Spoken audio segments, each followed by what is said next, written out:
জলাভূমি ভরাটে ক্ষুব্ধ high court, wetland অথরিটির ক্ষমতা কারার হুঁশিয়ারি। পূর্ব কলকাতার কিডনি ভরাট মামলা, সেই মামলাতেই জলাভূমি ভরাটে ক্ষুব্ধ হাইকোর্ট। আমাদের সঙ্গে অর্ণব রয়েছে। অর্ণব, ঠিক কি বলল আদালত?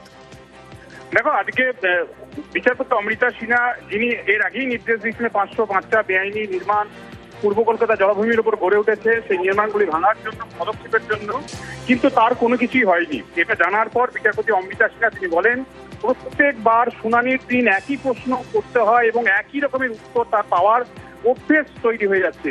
এইরকম চলতে পারে না। যদি এক্ষেত্রে কলকাতা পুরসভা সাহায্য করছে না পূর্ব কলকাতা জলাভূমি কর্তৃপক্ষকে, ওদিকে পূর্ব কলকাতা জলাভূমি কর্তৃপক্ষ যাদের ডিমোলিশনের মূল দায়িত্ব, তারা বলছে তাদের কাছে সেই পরিকাঠামো নাই যে বেআইনি নির্মাণকে তারা ভেঙে দেবে।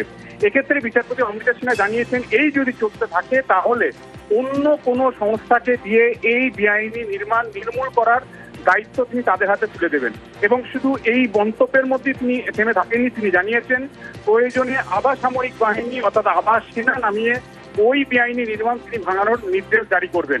এর পাশাপাশি তিনি এটাও নির্দেশ দিয়েছেন আজ কেন্দ্রীয় সরকার, কেন্দ্রের স্বরাষ্ট্র মন্ত্রক, কেন্দ্রের পরিবেশ মন্ত্রক, এই তিনটে ডিপার্টমেন্টকে আলাদা করে মামলায় অন্তর্ভুক্ত করার জন্য মামলাকারীরা নোটিশ দেবে। অর্থাৎ এই মামলায় এবার সরাসরি কেন্দ্রীয় সরকার, কেন্দ্রের স্বরাষ্ট্র মন্ত্রক এবং পরিবেশ মন্ত্রক মামলায় অন্তর্ভুক্ত হতে চলেছে এবং তাদের বক্তব্য বা মতামত নিয়ে 16ই মার্চ ফের শুনানি করবেন বিচারপতি অমৃতা সিনহা, এমনটা আজ জানিয়েছেন। তবে বিচারপতি অমৃতা সিনহা জানিয়েছেন, যেটুকু পরিমাণ জলাভূমি বেঁচে রয়েছে পূর্ব কলকাতা জলাভূমিতে, সেটাকে রক্ষা করতে আদালত সচেষ্ট এবং তৎপর থাকবে এবং প্রয়োজনে পদক্ষেপ করবে।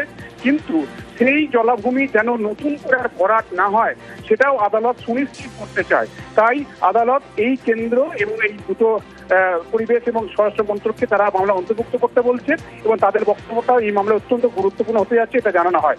অন্যদিকে পূর্ব কলকাতা জলাভূমি কর্তৃপক্ষের তরফে আজকের একটি রিপোর্ট দাখিল করা হয়, তাদের টেকনিক্যাল অফিসার রিপোর্ট দেন।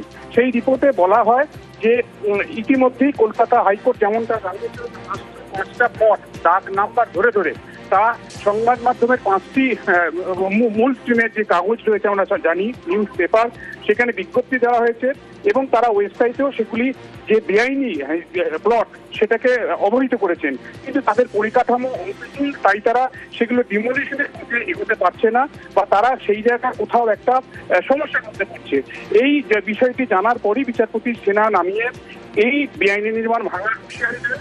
পাশাপাশি কেন্দ্রের এবং কেন্দ্রের দুটো স্বরাষ্ট্র মন্ত্রক এবং পরিবেশ মন্ত্রকে মামলায় অন্তর্ভুক্ত করার নির্দেশ জারি করেন এবং 16 মার্চ এই মামলার পরবর্তী শুনানি। বেশ, ধন্যবাদ অর্ণব।